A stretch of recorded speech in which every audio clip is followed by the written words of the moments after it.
সম্মানিত মা বোনেরা, আপনি যদি মনে করেন যে আমি জান্নাতের গ্যারান্টি দুনিয়া থেকে নিয়ে যেতে চাই, আমি জান্নাতি হতে চাই, জান্নাতের 8টা দরজায় যেন আমার জন্য খোলা থাকে, তাহলে দুনিয়ায় 5টা কাজ মাস্ট বি আপনাকে করাই লাগবে।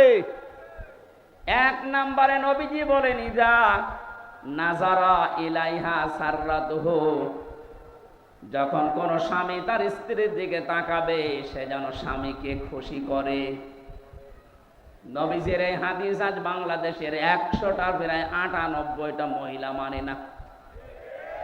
এক কথা বলেন না কেন?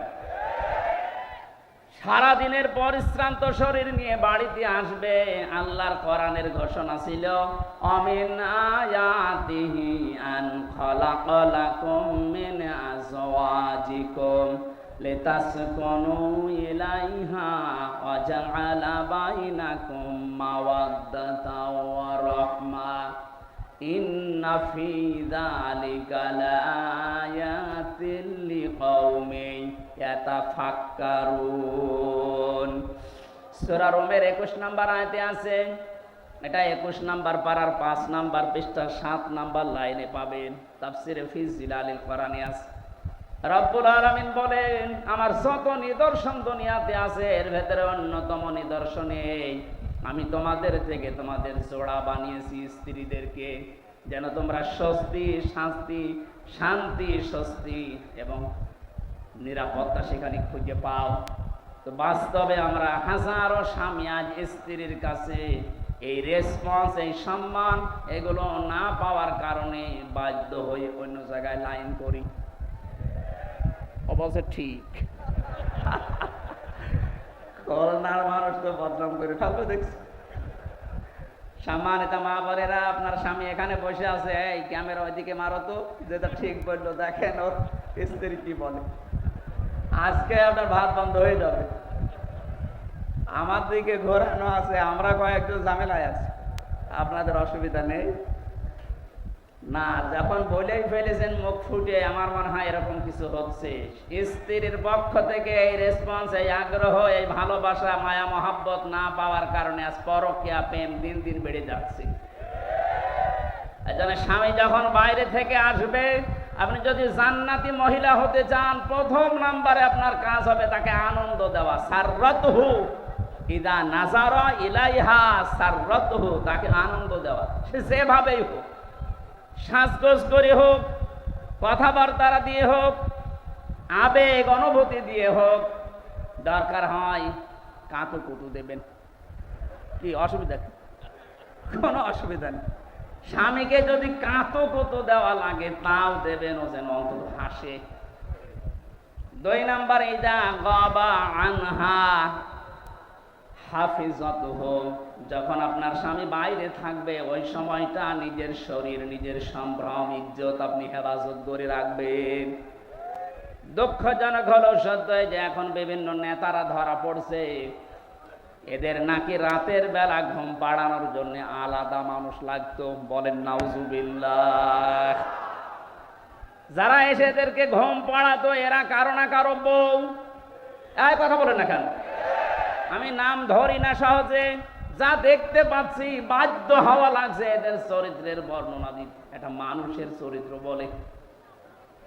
নবীজি 3 প্রকার মানুষকে সবচাইতে বেশি লানত দিয়েছেন। তার 1 নম্বরে যারা বুড়ো জেনাখোর। আরে 15.5 বছরে আমার মনে হয় বুড়ো জেনাখোর বেড়ে গিয়েছিল। 75, 80, 85 বছর বয়স, শরীর চলে না, বাকিটা বললাম না। কথা বলেন না কেন? এখন বের হচ্ছে না। তারা সম্মানিত মানুষের জন্য তাদের নাম নিলাম না। কি চরিত্র আপনার! চেহারা দেখলে কাকের মতো মনে হয়, অথচ মুখের জেনা, হাতের জেনা, কলবের জেনার বাকি জেনা আমি নাই বললাম। এগুলো সব এখন বের হচ্ছে। কথা বলেন না কেন? যারা আপনাকে ঘুম পাড়িয়ে রাত 12টা, রাত 2টায় বাড়ি যেত, এরা কারো না কারো বউ। বলেন না কেন? এরা কোনোদিন জান্নাত পাবে? ইদা গাবা আনহা হাফিজাতুহু, স্বামী যখন থাকবে না নিজেকে আপনি পরিশুদ্ধ করে রাখবেন, এটা জান্নাতি মহিলাদের নিদর্শন।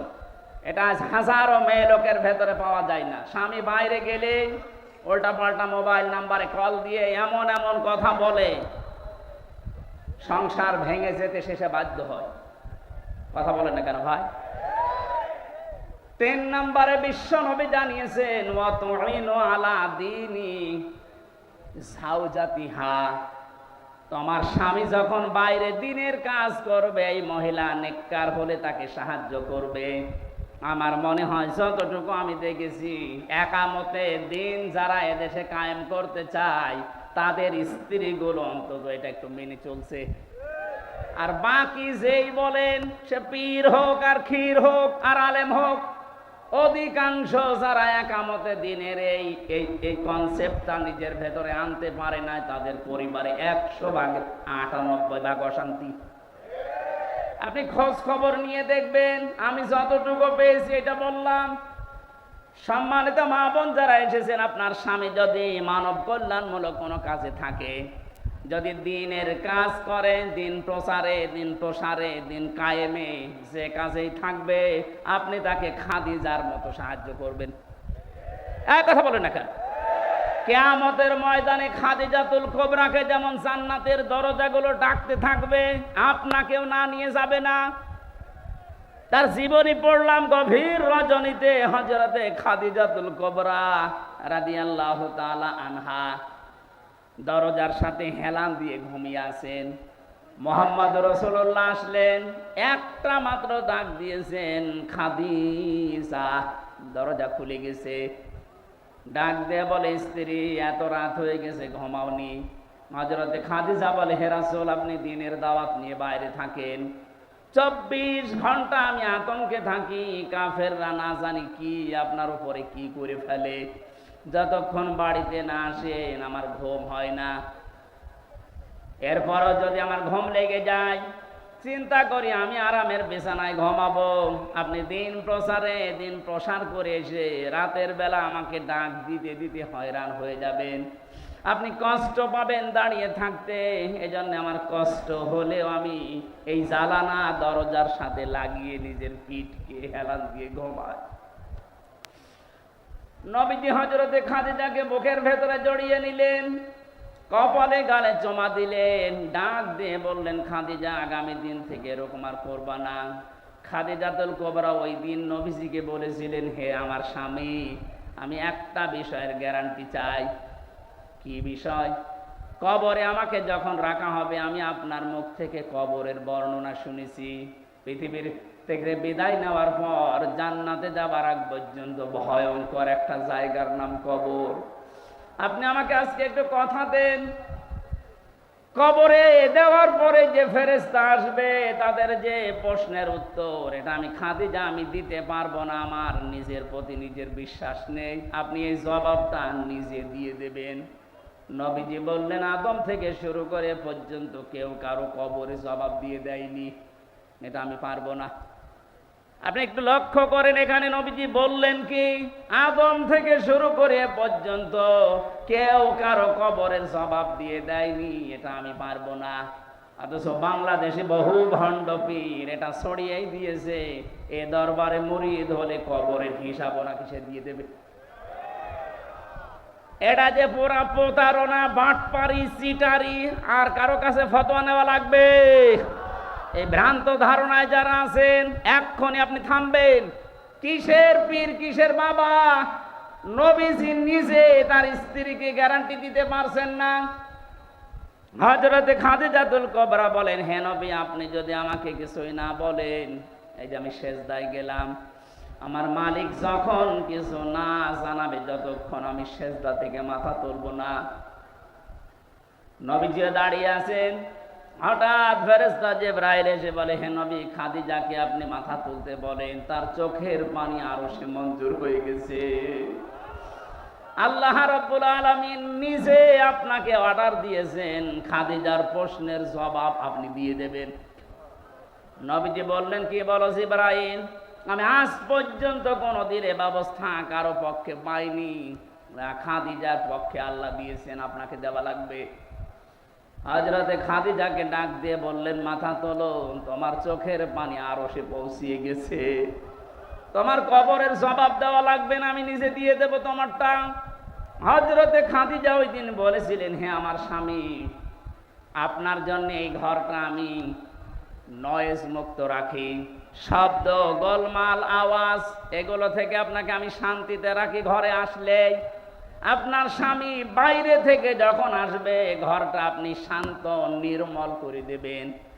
খাদিজাতুল কুবরা এই কাজ করার কারণে তার জন্য আল্লাহ একটা জান্নাত ঘর বানিয়ে রেখেছেন। আপনি যদি আপনার স্বামী যখন বাইরে থাকবে কর্মজীবনে, দিনের কাজে, মানবতার কাজে, ভেতরে আসার সঙ্গে সঙ্গে যেন একটা স্বচ্ছ, নির্মল, শান্ত একটা ঘর উপহার পায়, আপনাকেও খাদিজার মতো আল্লাহ একটা ঘর জান্নাতে বানিয়ে দেবেন।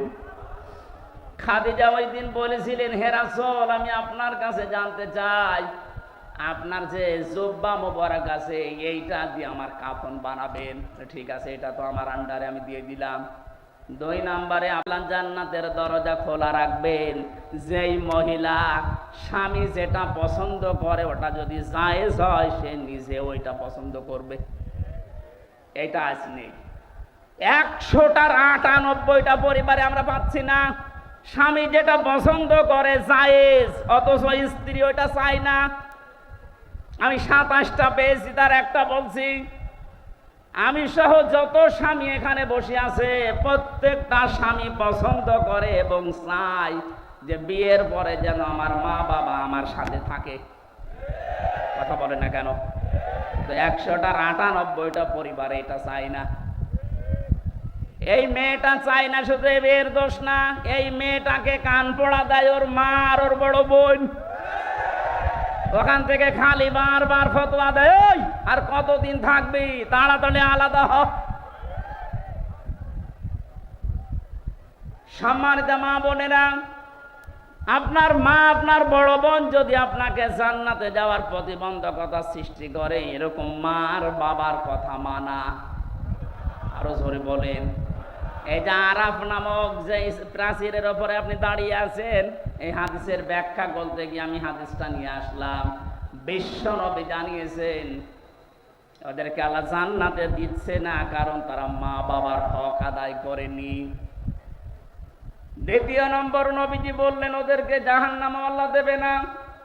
সাহাবী প্রশ্ন করলেন, হযরতে আবু যর গেফারী রাদিয়াল্লাহু তাআলা আনহু, হে নবী, এদেরকে জান্নাতে দিচ্ছে না বুঝলাম, জাহান্নামে দেবে কেন এখন? বিশ্ব নবী বলেন, এই মানুষগুলো দুনিয়ায় আর যাই করুক, একামতে দিন, দিনকে কায়েম করার জন্য সর্বাত্মক চেষ্টা চালিয়েছে, এই কারণে আল্লাহ তাদেরকে জাহান্নামে দেবে না। এটা শুধু খুলনা না, সারা পৃথিবীতে ছড়িয়ে যাচ্ছে। কত সাংবাদিক দেখছেন না? সবাইকে উদ্দেশ্য করে আমি ঘোষণা দিতে চাই, সূরা সফের 10 নম্বর আয়াতের দলিল, হাল আদুল্লুকুম আলা তিজারাতিন তুনজিকুম মিন আযাবিন আলীম। তোমাদেরকে এমন একটা ব্যবসার কথা বলবো যেটা করলে জাহান্নামের আগুনে যাওয়া লাগবে না। তুমিনুনা বিল্লাহি ওয়া রাসূলিহি ওয়া তুজাহিদুনা ফি সাবিলিল্লাহ বিআমওয়ালিহিম ওয়া আনফুসিহিম যালিকুম খায়রুল লাকুম ইন কুনতুম তা'লামুন। আল্লাহর প্রতি ঈমান আনার পরে, রাসূলের প্রতি ঈমান আনার পরে, এই দুইটাকে সামনে নিয়ে তাদের বিধান জমিনে কায়েম করার জন্য জান আর মাল দিয়ে যারা জিহাদ করবে, তাদেরকে আল্লাহ জাহান্নামে দেবে না। সুতরাং এই পৃথিবীতে যারা দিন কায়েমের জন্য চেষ্টা চালান, অন্যান্য যদি কোনো গুনাহ হয়েও থাকে, আল্লাহ অন্তত আপনাকে জাহান্নামে দেবে না, এই গ্যারান্টি আমি দিতে পারি। জাহান্নামে যাবেন না, কিন্তু জান্নাতে যেতেও পারছেন না মা বাবার হক আদায় না করার কারণে। কথা বলেন না কেন? হাদিসের শেষে আমি আর পাইনি যে নবীজি আর জানাননি যে তারা যাবে কোথায়। খুলনাবাসী জান্নাতেও যেতে পারছেন না মা বাবার হক আদায় না করার কারণে, জাহান্নামও আল্লাহ দেখছেন না একামতে দিনের দায়িত্ব পালন করার কারণে। যদি ওই আরাফ নামক প্রাচীরের ওপরে দাঁড়িয়ে থাকা লাগে, কি হবে বলেন তো? ওই রকম জীবন আমরা চাই? বলেন বলেন। এই আরাফ নামক সূরা থেকে একটা মাত্র আয়াত পড়েছি, 206টা আয়াত এখানে আছে, 179 নাম্বার আয়াত। আমার আজকের আলোচনার বিষয় বিবেক। কি বললাম? আরো জোরে। বিবেককে যদি সত্যি কেউ কাজে লাগাতে পারে, জীবনেও সে রাস্তা হারাবে না, সে রাস্তা পাবেই। আজকে আমরা অনেকে রাস্তা হারিয়ে ফেলেছি বিবেককে কাজে না লাগার কারণে। দেখেন তো আল্লাহ কি জানিয়েছেন, ওয়ালাকাদ যারানা লিজাহান্নামা কাসীরাম মিনাল জিন্নি ওয়াল ইনস। আল্লাহ কথা শুরু করার আগে তাকিদ দিচ্ছেন। আল্লাহ পাক বলেন ওয়ালাকাদ, অবশ্যই, দারানা, আমি বানিয়েছি, তৈরি করেছি, লিজাহান্নামা, জাহান্নামের জন্য, কাসীরাম মিনাল জিন্নি ওয়াল ইনস, অধিকাংশ মানুষ আর জিন জাহান্নামে যাবে, এই জন্যই বানিয়েছি। প্রশ্ন আসতে পারে তাহলে আমাদের দোষ কি? যেখানে আল্লাহ কাসির দিলেন কলিল না দিয়ে, আবার কাসির না দিয়ে কাসির র এক আলিফ টান আছে। কলিল মানে অল্প, কলিলা মানে একেবারে অল্প, কাসির মানে অল্প, কাসির, কাসির মানে বেশি, কাসির র মানে অনেক বেশি। কত বেশি আমাদের মেধা ধরবে না।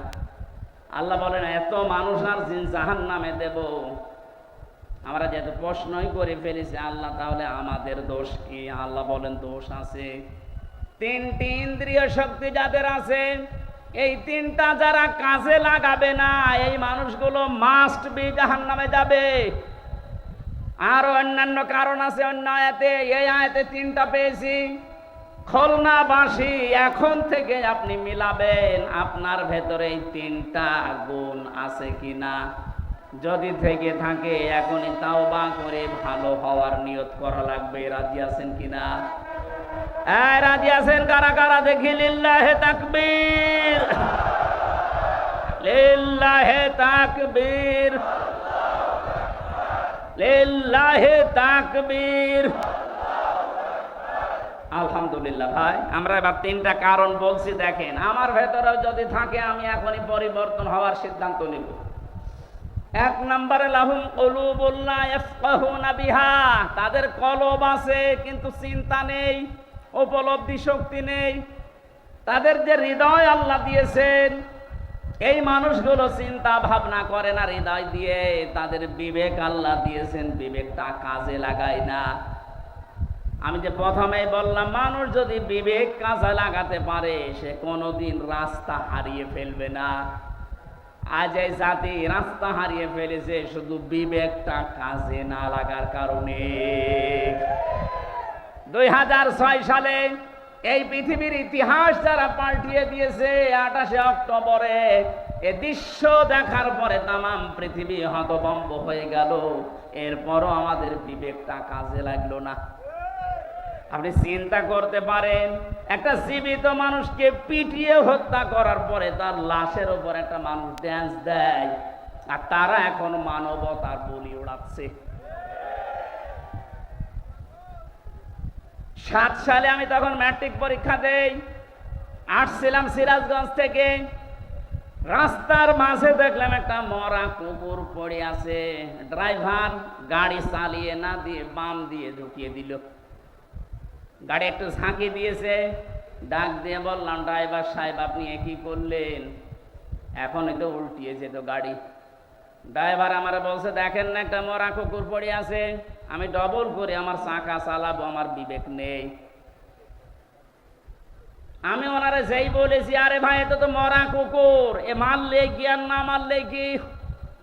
ড্রাইভার আমার দিকে আবার ঘুরে বলছে হুজুর আপনি কি আসলে হুজুর নাকি বেশ ধরেছেন? কেন? আপনি দেখছেন একটা মরা কুকুর পড়ে আছে, আমি ডবল করে গাড়ির চাকা চালাবো, আমার বিবেক নেই। বললো ভাই আপনার নাম কি? বলছে সুব্রত। তার মানে উনি হিন্দু মানুষ। নাম কি বলেন বলেন। পিঠের ওপরে থাবা দিয়ে ওই দিন বলেছিলাম আপনি একটা হিন্দু, আপনার ইমান নেই কিন্তু বিবেক আছে। বিবেক থাকার কারণে একটা নিকৃষ্ট জীব পড়ে আছে মরা, তারপর আপনি ডবল করে মারেন না। অথচ পৃথিবীর আশরাফুল মাখলুকাত আমার জসিম ভাইকে কিছু মানুষ পিটিয়ে মারার পরে ড্যান্স দিয়েছিলেন।